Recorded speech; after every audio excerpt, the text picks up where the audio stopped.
अस्सलाम वालेकुम। आपको आज के प्रोग्राम में खुश आमदीद। हुकूमत पूरा एतमाद है कि पीडीएम का जो चैलेंज है वो उसके लिए खत्म हो चुका है।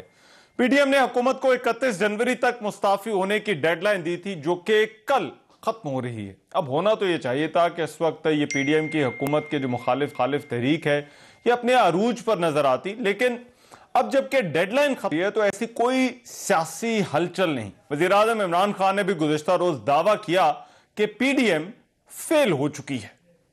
पीडीएम ने फेल होना था। क्यों फेल होना था इन्होंने? क्योंकि ये कोशिश कर रहे थे पब्लिक को निकालने के लिए। पब्लिक जब भी निकलती है तो वो हुक्मरानों की करप्शन के खिलाफ निकलती है। वो हुक्मरानों की करप्शन बचाने के लिए पब्लिक कभी नहीं निकली, और ये कोशिश कर रहे थे और ये समझ रहे थे कि लोग बेवकूफ़ हैं। लेकिन उससे बड़ा बेवकूफ़ होता ही नहीं है जो पब्लिक को बेवकूफ़ समझे, और ये साबित हो गया। तो ये जो फ्लॉप हुआ है पीडीएम, इसने होना था। सारे मुल्क के बड़े बड़े डाकू इकट्ठे होके मुझे ब्लैकमेल कर रहे हैं कि जी आपकी गवर्नमेंट गिरा देगी अगर हमें आप एनआरओ नहीं देते, यानी हमने जो डाके मारे हैं हमें माफ़ नहीं करते। तो इसने तो फेल होना ही था। और ये आगे भी इनका ये अपनी पार्टी से इकट्ठा रखते हैं, जी हुकूमत कल जा रही है, हुकूमत परसों जा रही है, हुकूमत 2 महीने में, ताकि इनकी पार्टी इकट्ठी रहे, क्योंकि नजरिया तो है ही नहीं। किसी पार्टी का लीडर रेवोल्यूशनरी बनने की कोशिश कर रहा है, खुद दुम दबा के भगौड़ा होकर लंदन बैठा हुआ है, बेटे उसके बाहर बैठे हुए हैं, वो जवाब दे नहीं रहा, सुप्रीम कोर्ट में कन्विक्टेड है, और वहां बैठ के वो समझ रहे हैं कि इनकलाब आ जाएगा। दूसरी तरफ आज पीडीएम के सरबराह मौलाना फजल रहमान ने भी पेशावर में प्रेस कॉन्फ्रेंस की और उन्होंने कहा कि हुक्मरानों की खुशफहमी है, पीडीएम अब भी कायम है। और उन्होंने यह भी कहा कि अपोजिशन की पार्लियामेंट से जो इस्तीफे देने वाली ऑप्शन थी ये क्यों काबिल अमल नहीं थी। इब्तिदा में एक सोच थी और एक सियासी सोच थी कि अगर इस्तीफे आ जाते हैं और सिंध असम्बली टूट जाती है तो फिर इंतखाबी हल्का ख़त्म हो जाता है और सेनेट के इलेक्शन नहीं हो सकेंगे। लेकिन जब बाद में पाकिस्तान पीपल्स पार्टी से वाबस्ता, मुस्लिम लीग नून से वाबस्ता, जमीयत उलमा इस्लाम से वाबस्ता और दूसरी पार्टियों से वाबस्ता आईनी माहिरीन ने इस पर राय दी हमें, और मुत्तफ़क़ा राय दी कि एक असम्बली की तहरीर से इलेक्टोरल कॉलेज जो है वो तहलील नहीं हुआ करता, इलेक्शन फिर भी होंगे, तो फिर हमें फौरी तौर पर अपनी स्ट्रेटजी तब्दील करनी पड़ी। तो इस हवाले से जो ज़िमनी इलेक्शन थे उसमें भी हिस्सा लेने का फैसला किया और सेनेट के इलेक्शन में भी हिस्सा लेने का फैसला किया है। अगर हम ऐसा ना करें तो फिर तो इन अहलों से कल सेनेट भी भर जाएगा। जी, एस्टेब्लिशमेंट के किरदार के हवाले से भी उन्होंने वजाहत की कि उनकी एस्टेब्लिशमेंट से लड़ाई नहीं बल्कि शिकायतें और गिला है। हमारी जंग हुकूमत के साथ है, एस्टेब्लिशमेंट से हमारी जंग नहीं है। एस्टेब्लिशमेंट से हमारी शिकायत है, हमारे गिले हैं, और ये जो कुछ मुसीबत इस वक्त कौम पर मुसल्लत है उसमें जो एस्टेब्लिशमेंट का एक जुर्म आप कह दें, उसकी जिम्मेदारी आप कह दें, वो अपने आप को जिम्मेदार तस्लीम करें। मुझे क्या पड़ी है कि मैं ये बात कहूं कि मेरी जंग जो है आर्मी चीफ के साथ है या मेरी जंग आईएसआई के साथ है, लेकिन वो जंग न लड़े हमारे साथ। हम इस बात की बात करते हैं। ये जो आप लोगों ने एक तस्वर कायम किया हुआ है कि एस्टेब्लिशमेंट के साथ लड़ाई, बाबा हम नहीं लड़ रहे, वो लड़ रहे हैं। उनसे दरख्वास्त है कि आप ये जंग न लड़ें। पीडीएम का अब अगला सरबराह इजलास 4 फरवरी को होना है। वो पहले ही सेनेट और ज़िमनी इंतखाबात में हिस्सा लेने का ऐलान कर चुकी है। इस इजलास में हुकूमत को दी गई डेडलाइन गुजरने के बाद पीडीएम के पास क्या ऑप्शन होगी, इस पर आज के प्रोग्राम में बात होगी। दूसरी तरफ यही जो पीडीएम की जमातें हैं ये पार्लियामान के अंदर हुकूमत के तजवीज़ करदा आईनी तरमीमी पैकेज मुखालफत भी कर रही हैं, जो हुकूमत सेनेट इंतखाबात के हवाले से लाना चाहती है। पीपल्स पार्टी की सीनियर रहनुमा शेरी रहमान ने कहा कि मामला सुप्रीम कोर्ट में ज़ेर समाअत है, फैसले से पहले इसका बिल का पार्लियामान में लाया जाना यह बदनीयती पर मबनी है। जबकि साबिक वजीर आजम और मुस्लिम लीग नून के सीनियर रहनुमा शाहिद खान अब्बासी गुज़िश्ता रोज इसका जो तरीकाकार है उस पर भी सवालात उठा चुके हैं। इलेक्टोरल रिफॉर्म का एक तरीका होता है, आइन की तरमीम का एक तरीका होता है। दोनों हाउसेज की एक कमेटी बनती है जिसमें हर पार्टी शरीक होती है, चाहे उस पार्टी का एक मेंबर भी असेंबली में हो। हमने जब इलेक्टोरल रिफॉर्म किए थे 107 मीटिंग्स हुई थी, सबकी मुशावरत से हुआ था। आज अगर आपको अपने मेंबरों पे शुबा है कि आपको वोट नहीं डालेंगे तो बड़े देर से आपको ख्याल आ गया कि शो ऑफ हैंड्स हो। अगर सेनेट का मेंबर शो ऑफ हैंड से मुंतखब होगा, फिर कौमी असम्बली का मेंबर भी शो ऑफ हैंड से मुंतखब होगा, फिर सूबाई असम्बली का मेंबर भी शो ऑफ हैंड से मुंतखब होगा। जो आप वायलेशन बेसिक जो तरीका होता है, जो सैंक्टिटी होती है वोट की, वो सीक्रेसी में होती है, ताकि मैं जिसको वोट दूं, जिसके खिलाफ दूं, वो कल मेरे हक में अपने हकूक गलत इस्तेमाल ना करे या मुझे मेरे खिलाफ ना चले। इसलिए वोट का ये तरीका होता है। वज़ीर-ए-आज़म इमरान खान ने भी गुज़िश्ता रोज ये कहा था कि सेनेट इलेक्शन में बोलियां लग गई हैं और इस इंतखाब के लिए पैसा लगना शुरू हो गया है। जब से ये सेनेट 30 साल से तो मुझे पता है, 30 साल से कि सेनेट इलेक्शंस में बोलियां लगती हैं, member of parliament provincial assemblies की रेट्स लगते हैं, पैसा ऊपर तक जाता है। क्योंकि मुझे पता है कि मुझे पैसा ऑफर हुए हैं सेनेट इलेक्शन में। सारे पॉलिटिकल लीडर्स को भी ये पता है, पॉलिटिशियंस को भी ये पता है, क्योंकि अभी से ही रेट्स लगनी शुरू हो गई हैं। तो जब ये सबको पता है, मेरा सवाल ये है कि हम ये अपने मुल्क से ये कितनी बड़ी गद्दारी कर रहे हैं कि नंबर 1 जो सेनेट का बहुत बड़ा स्टेटस होता है, बड़ा एक रोल होता है एक फेडरेशन के अंदर, क्योंकि वो रिप्रेजेंट करते हैं सूबों को। अब अगर वो पैसे दे के उसमें से कई सेनेटर्स ने पैसे दे के आना है, और फिर वो किस तरह के लोग होंगे जो पैसे दे के आएंगे? वो कोई हातम ताई हैं जो कि वो ऐसे पैसे दे के आएंगे और फिर वो पैसे बनाने की कोशिश नहीं करेंगे। ये बोलियां और पैसा कौन लगा रहा है, इस पर भी आज के प्रोग्राम में बात होगी। वेरी क्विकली मेरे साथ आज की डिबेट में जो मेहमान शरीक है, मैं तारुफ करा देता हूँ। फ़ारूक हबीब साहब पार्लिमानी सेक्रेटरी हैं, पाकिस्तान तहरीक इंसाफ के रहनुमा, वो हमें ज्वाइन कर रहे हैं। बहुत शुक्रिया फ़ारूक हबीब साहब। कामरान मुर्तज़ा साहब, जमीयत उलमा फजलुर रहमान से ताल्लुक़ है, कानूनदान भी हैं। कामरान मुर्तज़ा साहब, बहुत शुक्रिया सर आपके वक्त का भी। और शिदा फातिमा ख्वाजा साहबा, वो हमें जो है वो ज्वाइन करेंगी, मुस्लिम लीग नून की रहनुमा है, वो भी इस डिबेट में हमारे साथ शरीक होंगी। मैं इस डिबेट का आगाज़ फ़ारूक हबीब साहब आपसे करना चाहता हूँ। ये क्यों आपकी जमात, ये 31 जनवरी की तो डेडलाइन थी आप लोगों के लिए, क्यों हुकूमत इतनी कॉन्फिडेंट है कि ये जो तहरीक है वो अब फेल हो चुकी है? मौलाना फजल रहमान ने आज जो प्रेस कॉन्फ्रेंस की, उन्होंने कहा हुकूमत जो समझती है उसको समझने दें, ये खुशफहमी है, लेकिन इत्तेहाद अभी भी कायम है। तो आप इसको, वज़ीर-ए-आज़म इसको फेलियर क्यों करार दे रहे हैं? देखिए, बात यह है कि ये इत्तेहाद कैसे कायम है। ये इत्तेहाद वाले तो खुद एक दूसरे के ऊपर अदम एतमाद कर रहे हैं ना। आप देखें कि एक रोज कहते हैं जी हम इस्तीफे देने लगे हैं, दूसरे रोज कहते हैं हम लॉन्ग मार्च करने लगे हैं, तीसरे रोज कहते हैं कि हम अदम एतमाद करने लगे हैं। फिर अदम एतमाद के ऊपर भी बात आ जाती है, कहते हैं जी नंबर शो करो, भी कह रहे हैं नंबर शो करो। किसको कह रहे हैं? बिलावल को कह रहे हैं। तो इनका आपस में कोई इत्तेफाक ही नहीं है। एक की सिमत मशरिक की जानिब है, एक की सिमत मगरिब की जानिब है। तो पीडीएम का तो 13 दिसंबर के बाद आर और पार वाला काम खबार हो गया हुआ है, उनका धरन तख्ता हो गया हुआ है। अच्छा, जानने अब आप आ जाएं जो बात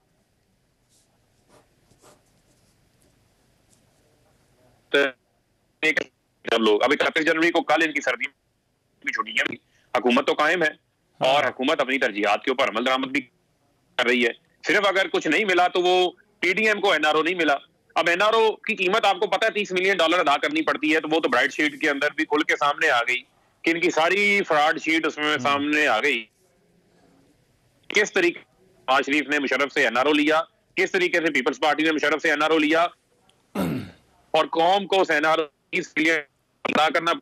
फेटफ के बिल के दौरान ये 34 शिकों का एनआरओ लेकर आए थे, जिसको वजीर आजम ने कबूल नहीं किया। हम ब्लैकमेल नहीं हुए इनसे। अब भी ये जितनी इनकी तहरीक थी, जितने एहतजाज थे, ये तमाम तर चीजें जो है वो ब्लैकमेलिंग के लिए थी। लेकिन मामला ये है कि इसकी कीमत अदा करना पड़ती है। आप देखें कि परवेज मुशर्रफ वर्दी में भी थे, उनके नीचे जो है वो पीसीओ जजेस भी थे, ब्यूरोक्रेसी भी थी, उनकी बनाई हुई नैब भी उनके नीचे थी। वो इनका प्रेशर बर्दाश्त नहीं कर सके। हम तो इनका प्रेशर भी बर्दाश्त कर रहे हैं, इनकी ब्लैकमेलिंग भी बर्दाश्त कर रहे हैं। ये जो इन्होंने कोरोना फैलाया, इनको माफी मांगनी चाहिए। ये आज जो इलेक्शन लड़ने जा रहे हैं ना, आप देखें रहमान इन्होंने कितने जलसे किए, जिस अंदाज से इन्होंने कोरोना पूरे मुल्क में फैलाया। आप देखें कि अब जो है ये ज़िमनी इंतखाब भी लड़ लिया, सेनेट का इंतखाब भी लड़ लिया। अच्छा, आज फजल रहमान साहब को याद आ गया, अच्छा, ये तो अभी दूध पीते बच्चे हैं ना, पहली बार सियासत के अंदर कदम रखा है, इनको ये नहीं पता था कि इस्तीफे देने से जो है वो सेनेट के इंतखाबात नहीं रुकेंगे। एतजाज अहसन साहब लाउड स्पीकर बजा रहे थे तो भाई ये तरीकाकार है, सेनेट के इंतखाबात आपके इस्तीफों के बावजूद भी हो जाएंगे। हम भी इन्हें कह रहे थे कि इस्तीफे दे दें, हम जो है वो ज़िमनी इंतखाबात करवा लेंगे, लेकिन जो है वो खुद इन्होंने यू टर्न ले लिया। अच्छा। आप देखें कि इनका अपने कोल्लो फिल्म अच्छा, ये इनका तो आपका कंक्लूजन ये है कि ये एज ए थ्रेट, ठीक है, आपका कंक्लूजन ये है फारूक भाई कि ये एज ए थ्रेट जो है वो अब आप लोगों के लिए खत्म हो चुका है। बट मैं ये कामरान मुर्तजा साहब, आज मौलाना फजल रहमान, क्योंकि थ्रेट कभी भी नहीं था हमारे लिए, थ्रेट कभी भी नहीं था, शुरू दिन से क्लियर। अच्छा, ये पहले ही नहीं था, अच्छा ठीक है, पहले नहीं था हमारे लिए, ये तो एक दूसरे के लिए थ्रेट बने हुए हैं। आप जैसे सीनियर लॉयर्स, कानून की समझ रखने वाले, आई थिंक वो पूछते होंगे, मशवरा भी करते होंगे, लेकिन क्या ये इस्तीफों वाली बात पहले फोर्स ही नहीं की गई थी और फिर कहा गया कि आप इस्तीफे जमा भी करवा दें, उनके लिए भी जो है वो एक डेडलाइन दे दी गई, और अब ये दूसरी डेडलाइन जो 31 जनवरी की डेडलाइन है, तो क्या ये पीडीएम ने पहले से अंदाजा नहीं लगाया या फिर हालात ऐसे हो गए कि पीडीएम को अब ये फैसले लेना पड़े? देखिए, ये उस वक्त शायद उसमें कंसल्टेशन नहीं हुई थी, हमसे भी कंसल्टेशन नहीं हुई थी, और बाकी जो भी दूसरी पार्टीज के जो लीगल विंग थे उनसे भी कंसल्टेशन नहीं हुई थी।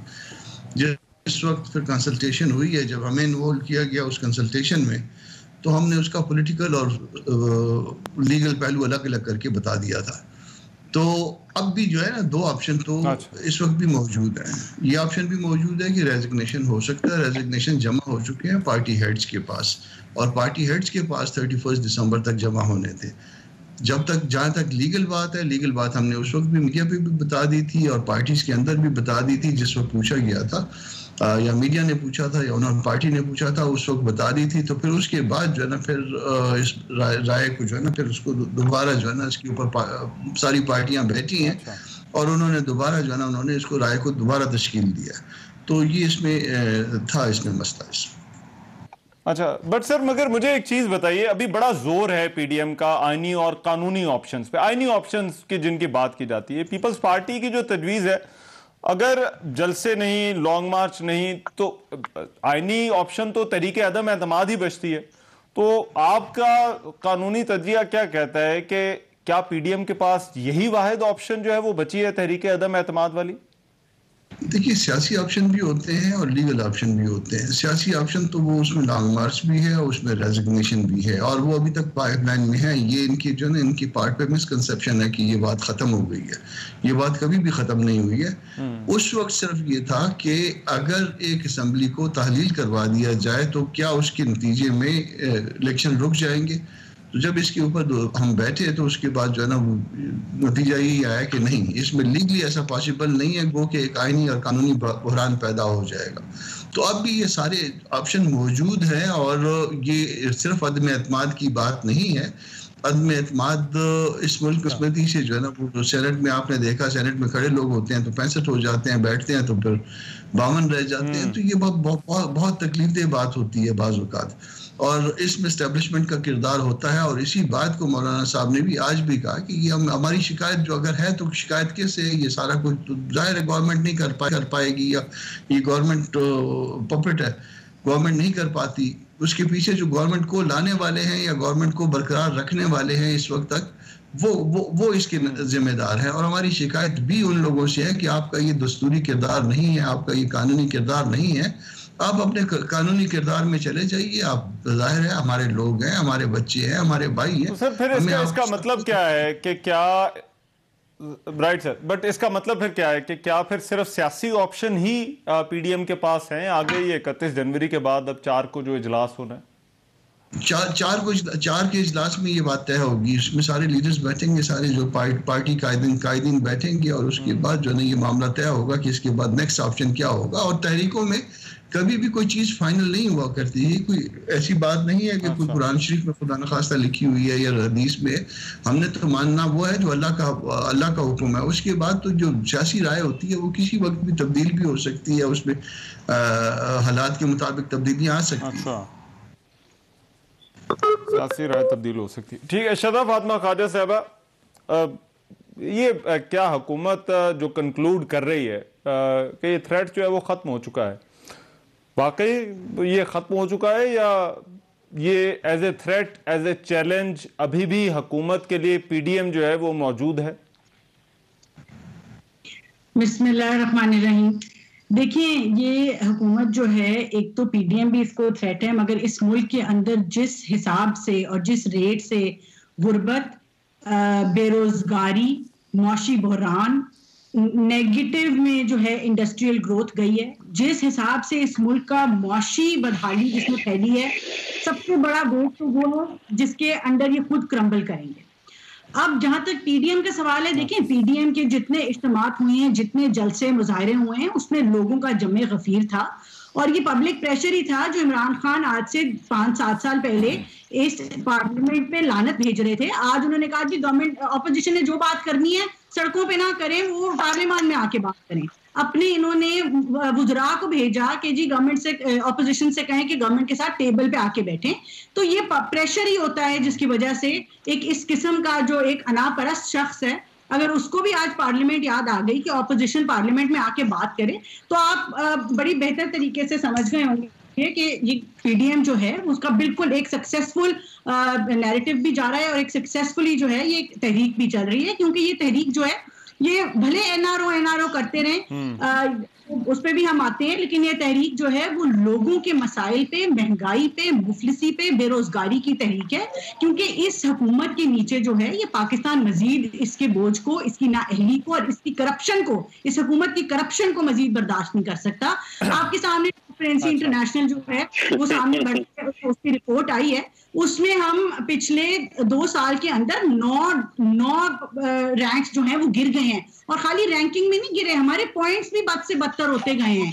देखिए, मैं शदा फातिमा ख्वाजा साहब उस पर जरा ट्रांसपेरेंसी पे बात करेंगे, लेकिन देखिए कंफ्यूजन कहाँ पर होती है। कंफ्यूजन इस वजह से होती है, जो 2 ऑप्शन जिनका अभी वो कामरान मुर्तजा साहब जिक्र कर रहे थे कि एक होती है कॉन्स्टिट्यूशनल ऑप्शन जो पीपल्स पार्टी ने आप लोगों के आगे रास्ता रखा है, दूसरा आपकी पॉलिटिकल ऑप्शन है जो जलसे हैं या लॉन्ग मार्च है। जब पीडीएम जो है वो दोनों ऑप्शंस के दरमियान जो है वो जगल करती रहेगी, तो क्या इस वजह से कंफ्यूजन है या फिर आप समझते हैं कि ये आपकी स्ट्रैटेजी का हिस्सा है कि हमने दोनों ऑप्शंस जो हैं वो एक्सप्लोर करने हैं? ये सवालात हुकूमत भी इस वजह से उठाती है, बाकी भी लोग इस वजह से उठाते हैं कि आगे का रास्ता आप लोगों के पास जो है वो क्या है? देखिए, बात यह है कि पॉलिटिक्स जो है वो लॉन्ग टर्म स्ट्रैटेजाइजिंग तो होती नहीं है। सियासत में आपको भी पता है, जैसे 2 hours is a lot of time in politics, 2 घंटे भी बहुत ज्यादा होते हैं सियासी हालात बदलने में। तो बात यह है कि तमाम जो जितनी भी पॉसिबिलिटीज हैं उनको सामने रखा जाता है और बिल्कुल हम तमाम पॉलिटिकल अपनी जो ऑप्शंस हैं उनको इस्तेमाल करेंगे, उनको एग्जॉस्ट भी करेंगे और कॉन्स्टिट्यूशनल ऑप्शंस भी हमारे सामने हैं। तो हम डे बाय डे जैसे भी हालात जैसे जैसे आगे आते हैं, देखिए सेनेट में क्या होता है, सेनेट के इंतखाबात आ रहे हैं, इन चीजों को मद्देनजर रखते हुए हम अपनी तमाम पॉलिटिकल और अपनी तमाम कॉन्स्टिट्यूशनल ऑप्शंस पीडीएम के प्लेटफॉर्म पे डिस्कस भी करते रहेंगे और एक कंसेंसस के साथ जो है वो हम अभी तक आगे चलते रहे हैं और चलते रहेंगे भी इंशाल्लाह। बट बॉटम लाइन आपकी और कामरान मुर्तजा साहब की बात की ये है कि हालात के मुताबिक जो है वो फैसले किए जा रहे हैं और कोई हरफे आखिर नहीं। फारूक साहब, आप जरा रिस्पॉन्ड कीजिएगा। हाँ, क्योंकि ये आप दोनों, correct me if I am wrong, आप दोनों ने क्योंकि ये आर्गुमेंट जो है वो दिया है, तो ये मैं फारूक हबीब साहब से जरा पूछना चाहता हूँ कि फिर अगर हरफे आखिर नहीं है तो फिर हुकूमत क्यों इसको जो है वो इस तरह से सेलिब्रेट कर रही है? इस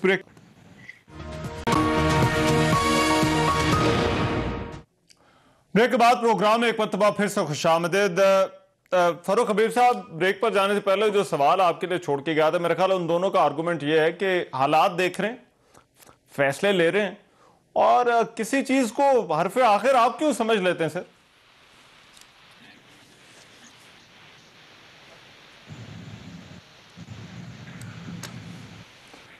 फरूक हबीब साहब, आवाज आ रही है आपको सर?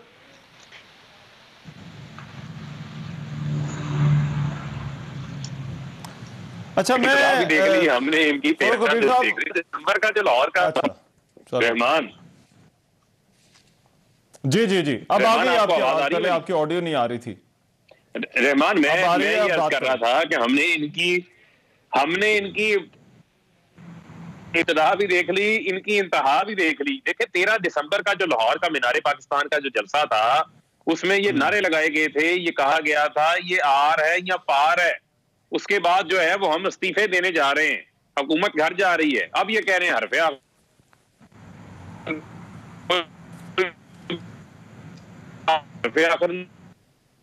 कर रहे हैं। ये अपनी जुबान के ऊपर ही कायम रहते हैं, ये अपने कोलो फेल के ऊपर ही वो कायम नहीं रहते। ये तो झूठ, ये तो पूरा राउंड अबाउट बन चुके हैं ना। आप देखें कि जिस तरीके से पीडीएम ने खुद अपना दिया, लोग इनकी बात को संजीदा नहीं लेते। और मैं इनको ये कहता हूं, ये अवाम की बात ना किया करें। ये अवाम की जब बात करते हैं, ये महंगाई की बात करते हैं, गुची प्राडा के बैग लेकर जो है 50-50 लाख की घड़ियां पहन के और जो है ब्रांडेड जूते पहन के आप अवाम की, गरीब आदमी की बात नहीं कर सकते। वो हमें ना बातें सुनाए अवाम की। मामला ये है कि हमें इंडस्ट्रियल ग्रोथ की बात करते हैं, इंडस्ट्रियल ग्रोथ पे बात कर लेते हैं ना। आज लार्ज स्केल मैन्युफैक्चरिंग जो है वो 14% उसके अंदर इजाफा हो गया है। आज हमारी एक्सपोर्ट्स के अंदर इजाफा हो रहा है। अब जो ये छोड़ के गए थे प्लस के अंदर चला गया है, वो 13 साल की हाईएस्ट अपनी रैंकिंग के ऊपर है, 45,000 पॉइंट से ऊपर चली गई है।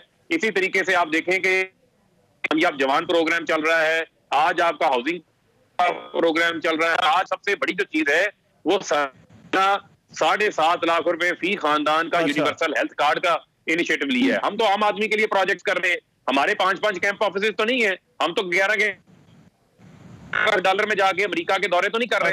आज का वजीर आज़म तो सादगी से अपना कमर्शियल फ्लाइट्स के अंदर। अच्छा फरूक भाई, मेरा ख्याल है आपकी कोई ऑडियो का जरा प्रॉब्लम है, so let us fix that as well. मैं उतनी देर जरा शेजा साहिबा से जो है ना, मैं इस चीज का जवाब, ये जो शेजा साहिबा, ये जो बयानियों की लड़ाई है, क्योंकि इस पर भी जो है वो बहुत सारे सवालात उठते रहे हैं। मियाँ साहब का हमने देखा, मियाँ साहब का एक बड़ा सख्त लहजा था एस्टैब्लिशमेंट के हवाले से, उसके किरदार के हवाले से। लेकिन आज जो मौलाना फजल रहमान है, वो पीडीएम के सरबराह हैं, वो कहते हैं कि हमारी लड़ाई नहीं है, हमारी गिले और शिकायतें हैं।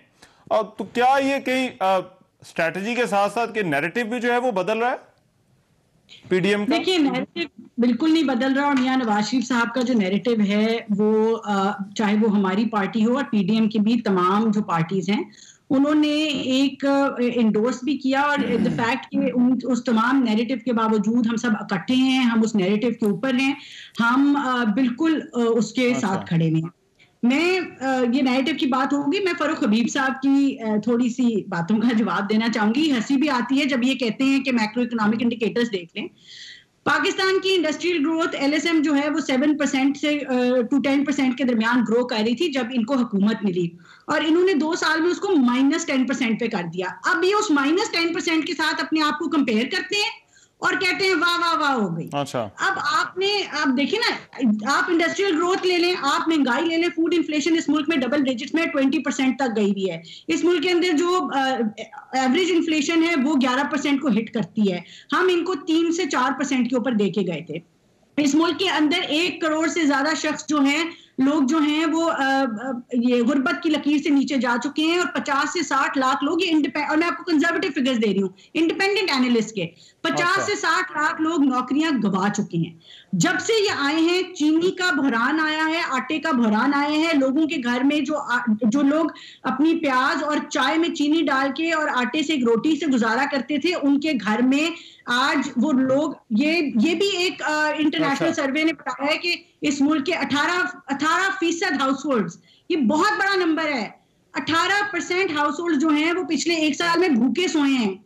मतलब इनको तो शर्म भी नहीं आती कि इन्होंने मुल्क को किस ढिहाने ला खड़ा किया। और मैं ये परफॉर्मेंस क्वेश्चन जो है वो इस पे आता हूँ। राइट, मुझे जरा ये पीडीएम वाला जो नैरेटिव वाली बात है, राइट, मैं परफॉर्मेंस वाला परफॉर्मेंस, ये मरियम नवाज के कपड़ों पे, जूतों पे, ऊपर से लेके नीचे तक वजीर जो हैं, ये एक जेंडर डिस्क्रिमिनेशन भी आप इसको कह लें, और एक इनकी बोहतान वो फुकदान कह लें इनके पास, जो अपने आर्ग्यूमेंट्स कह लें कि ये सवाए मरियम की जूती के इनके अलावा ये फरूख साहब जो है वो इसका जवाब देंगे। मगर कामरान मुर्तजा साहब, ये जो अब आपकी बात बिल्कुल ठीक थी कि स्ट्रैटेजी जो है वो तो बदली जा सकती है हालात के मुताबिक, नैरेटिव भी चेंज हो रहे हैं पीडीएम के। देखिए, एक तो एस्टेब्लिशमेंट के हवाले से वो आपने खैर पहले भी बात कर दी, लेकिन दूसरा ये इलेक्शन के हवाले से भी आज मौलाना फजलुर रहमान ने कहा कि जो है वो तहलील से जो है वो इलेक्शन नहीं रुकेंगे। बट असल जो प्रॉब्लम थी जो पीडीएम की और खास तौर पर मौलाना फजलुर रहमान साहब की, वो तो थी असेंबलियों को वो मान ही नहीं रहे थे, लेकिन उसके बावजूद सेनेट इलेक्शन में जाना और ज़िमनी इलेक्शन में जाना, क्या ये पैराडॉक्स नहीं है? दो मुख्तलिफ बातें नहीं है? तो ये क्या नैरेटिव की कंफ्यूजन है या नहीं? नहीं, उसमें ऐसा है कि आप अकेले नहीं हैं, आपके साथ 10 पार्टियां और हैं, आप कुल 11 लोग हैं। 11 लोग हैं तो उसमें फिर आपने सब लेके चलना है, अपनी भी मनवानी है, दूसरों की भी माननी है। उसमें फिर जब डिबेट होती है तो बाज़ औक़ात आप दूसरे जो मेजॉरिटी है वो आपकी राय पे जो है वो फाइक हो जाते हैं, हावी हो जाते हैं। तो फिर आपको मानना पड़ता है कि या तो ये हो ना कि आपने सिर्फ अपनी बात मनवानी है, और अगर अपनी बात ना मनवाए तो उसका नतीजा ये होगा कि आप अलग हो जाएंगे। मगर हमने अलग भी नहीं होना, हमारा मकसद जो है, जो मकसद अजीम है वो एक है, इस हुकूमत को फारग करना ताकि पाकिस्तान की इससे जान छूटे। किस तरह से फारग करना, उस पे पार्टियों की अपनी अपनी राय है, अपनी अपनी स्ट्रेटेजी है। वो फिर जब इकट्ठे बैठते हैं, सारे कायदीन इकट्ठे बैठते हैं, तो वो उसमें अल्टीमेटली वो डिसीजन लेते हैं, और उसमें मेजॉरिटी जाहिर है जो प्रवेल करेगी, या बड़ी पार्टियां जो उनकी राय जो है ना जाहिर है ज्यादा फौकियत रखेगी क्योंकि उनके पास वोट बैंक ज्यादा है। देखिए, चलें वो तो एक और बात होगी, लेकिन अभी एक ऐसा इशू है जो कि पार्टीज खुद डिसाइड कर सकती हैं, और वो ये सेनेट के हवाले से जो तरमीम की बात हो रही है, उसके ऊपर जो है वो आपकी जो जमात है वो किस तरह से देखती है? क्योंकि हमारे पास PMLN और जो पीपल्स पार्टी है उनकी तरफ से तो उसकी मुखालफत आ रही है। हालांकि उन्होंने, गवर्नमेंट कहती है कि चार्टर ऑफ डेमोक्रेसी में ये दोनों इस बात पर एग्री कर रहे थे कि इसको ओपन ही करना है। आप जब खुद भी हिस्सा रह चुके हैं, क्या ये हो नहीं जाना चाहिए सेनेट इलेक्शन का जो इंतखाब है उसको ओपन बैलेट के जरिए? देखिए, यहाँ पे दो अमली है। दो अमली ये है कि जब आपको सूट करता है, तो जब आपको सेनेट चेयरमैन का मामला होता है, आपको सूट करता है तो उस वक्त जो है ना वो सीक्रेट बैलेट है। जब सूट नहीं करता तो उस वक्त वो कहते हैं कि ओपन कर लेते हैं इसको। ये कॉन्स्टिट्यूशनल अमेंडमेंट इसके लिए रिक्वायर्ड थी। गवर्नमेंट की अपनी अंडरस्टैंडिंग भी यही थी कि कॉन्स्टिट्यूशनल अमेंडमेंट है, इसलिए ये जो बिल इन्होंने पेश किया था वो 28 अक्टूबर का पेंडिंग है, 28 अक्टूबर 2020 का पेंडिंग है। बाबर अवान साहब के साइन से जो है ना ये आया है, और अभी जो है ना कल परसों ये 2 दिन गुजरे शायद, इसमें स्टैंडिंग कमेटी ने इसको क्लियर किया है। जब आपकी अपनी अंडरस्टैंडिंग ये है कि कॉन्स्टिट्यूशनल अमेंडमेंट रिक्वायर्ड है, आपने 28 अक्टूबर से एक अमेंडमेंट मूव की हुई है तीन आर्टिकल्स में, और उसके बाद जो है सदारती रेफरेंस करना, ये कंफ्यूजन क्रिएट किया ना। बट इस पे बात हो सकती थी। अब पार्लियामेंट के अंदर वो ले आते हैं, पार्लियामेंट के अंदर नहीं, कामरान साहब, अब अगर पार्लियामेंट के अंदर वो ले आते हैं, बिल टेबल कर देते हैं, तो फिर आपको वही बात कर रहा हूँ। हाँ, इसमें मुमकिन तौर पे बात हो सकती है, ये नहीं है कि इसमें इस पे बात नहीं हो सकती है। इसमें डिबेट हो सकती है, बात हो सकती है, आज भी बात हो सकती है। अगर किसी बात से जो है ना वो कोई ऐसा मसला जो है हल होता है जिसमें करप्शन का एलिगेशन है, तो इसके साथ साथ जो है ना वो एक और बात है, ये अपने लोगों पे भी अदम एतमाद कर रहे हैं, अपने लोगों को भी करप्ट कह रहे हैं, डायरेक्टली कह रहे हैं या बिटवीन दी लाइंस कह रहे हैं, मगर ये अपने लोगों को भी कह रहे हैं कि फिर एक और बुरी बात हो जाएगी। मगर स्टिल इस पे बात हो सकती है। इसको रखें, इस पे इसके ऊपर जो है ना बड़ी पार्टियों के सामने भी रखें, छोटी पार्टियों के सामने भी रखें, पीडीएम के सामने इज्तिमाई तौर पे भी रखें। मेरा ख्याल है कि कोई ऐसी बात नहीं है कि ये एक रास्ता है कि अगर ये रखा, ये पार्लियामेंट के सामने और तमाम पार्टियों के सामने रखा जाए तो ये हो सकता है। फरूख हबीब साहब, ये मैं ब्रेक के बाद आपके सामने जरा रखूंगा कि क्या ये जो गवर्नमेंट की नीयत और इसके तरीक़ेकार पर ये सवाल उठा रहे हैं कि सेनेट की तरमीम के हवाले से, इसको जो है वो आप किस तरह से एड्रेस करेंगे। इस ब्रेक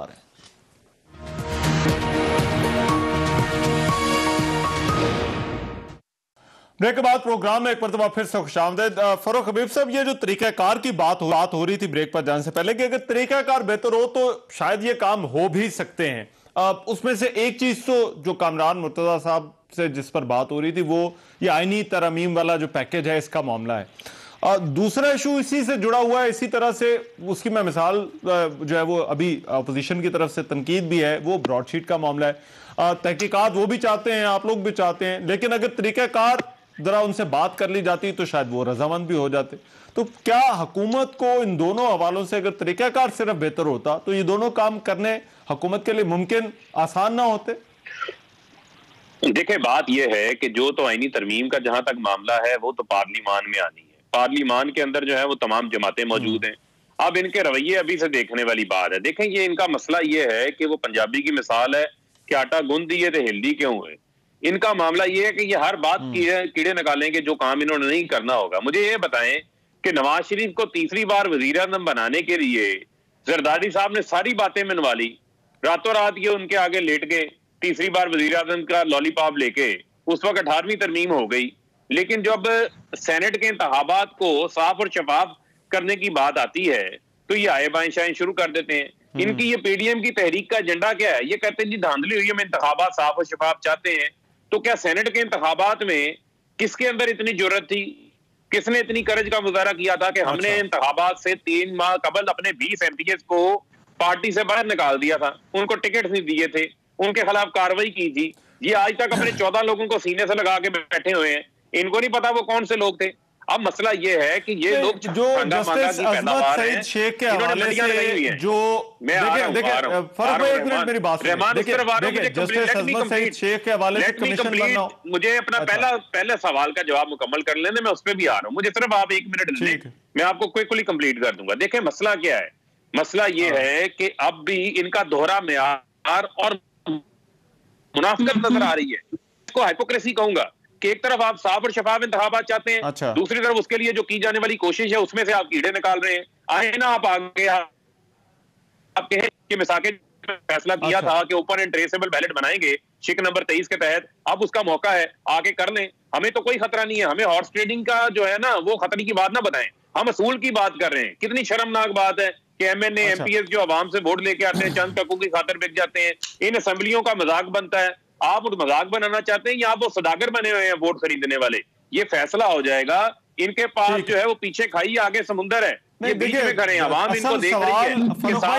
असल सवाल जो था वो तरीकाकार के हवाले से था। मैं नहीं देखे तरीकाकार बड़ा तरीकाकार में दोनों मामलों में देखे रहमान नहीं, तरीकाकार में देखें तरीकाकार पार्लिमान है। तो दूसरा सवाल दूसरा सवाल का मैं आपके सामने रखे देता हूं मामला।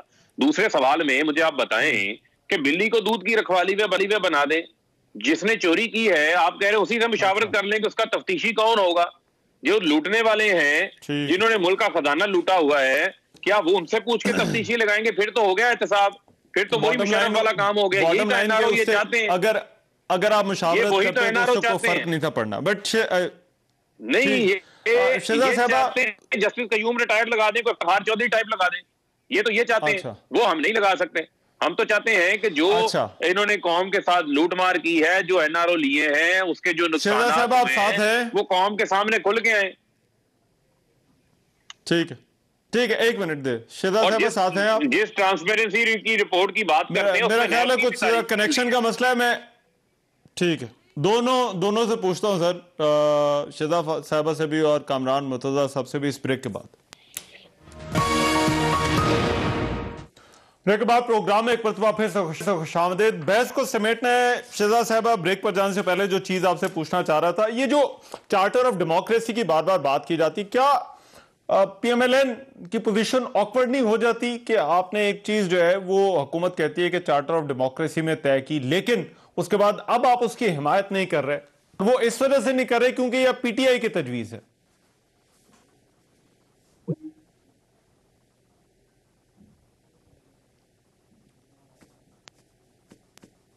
जी शेजा साहबा, आपको आवाज आ रही है? जी मुझे आ रही है, आपको आ रही है?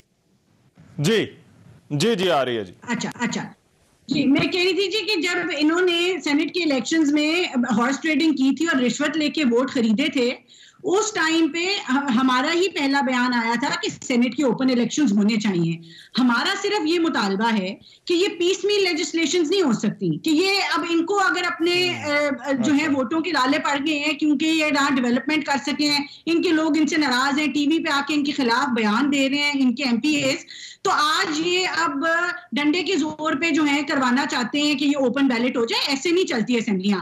हम ये कह रहे हैं कि ये बिल्कुल इलेक्टोरल रिफॉर्म्स का एक पैकेज होना चाहिए जिसमें तमाम इलेक्टोरल रिफॉर्म्स के जो भी इलेक्शन इश्यूज हैं इलेक्शन रिलेटेड वो इकट्ठे लाए जाएं, उनको एक प्रॉपर लेजिस्लेशन के तहत जो लाया जाए। इन्होंने तो जो इलेक्टोरल रिफॉर्म्स की भी लेजिस्लेशन रखी हैं, अगर मैं आपको उनकी शिकें पढ़ के दिखाऊं, कोई वाडा को बचाने के लिए, कोई जुल्फी बुखारी को बचाने के लिए, एक एक शिक एक एक बंदे के लिए रखी हुई है। डुअल नेशनैलिटी की शिक आप देख लें, उसके बाद कहते हैं रेट्रोस्पेक्टिव अप्लाई होंगी। मतलब अजीब अजीब जो है वो शिकें एक एक बंदे के ऊपर इन्होंने बेस करके इलेक्टोरल रिफॉर्म्स का बिल बनाया है। तो हम ये सिर्फ इनको कह रहे हैं कि ये एक एक करके लेजिस्लेशन ना इस तरह करें। असेंबली का कोई जो है वो एक तरीकाकार होता है उसको चलाने का।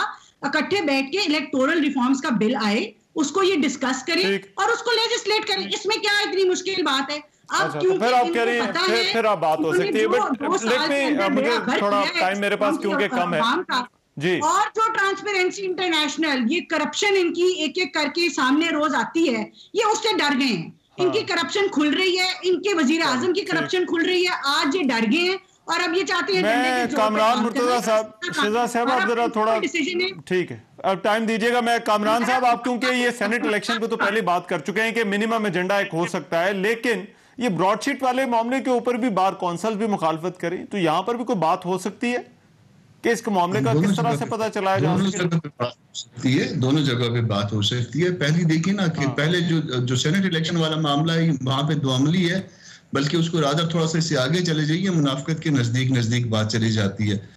चेयरमैन के इलेक्शन, चेयरमैन सेनेट के को जो वोट मिले थे वो मिनॉरिटी में थे, इसके बावजूद अच्छा राइट। कामरान साहब आपका मेरे ख्याल है कनेक्शन डिस्कनेक्ट हो गया। फरूख भाई, कोई मिनिमम एजेंडा सेट हो सकता है ऑपोजिशन के साथ आप लोगों का? देखें हम तो ये कह रहे हैं कि ये पार्लियामान की तमाम चीजें आ गई है। अगर ये संजीदा है इस हवाले कामरान साहब, मैं आ रहा हूँ आपके पास।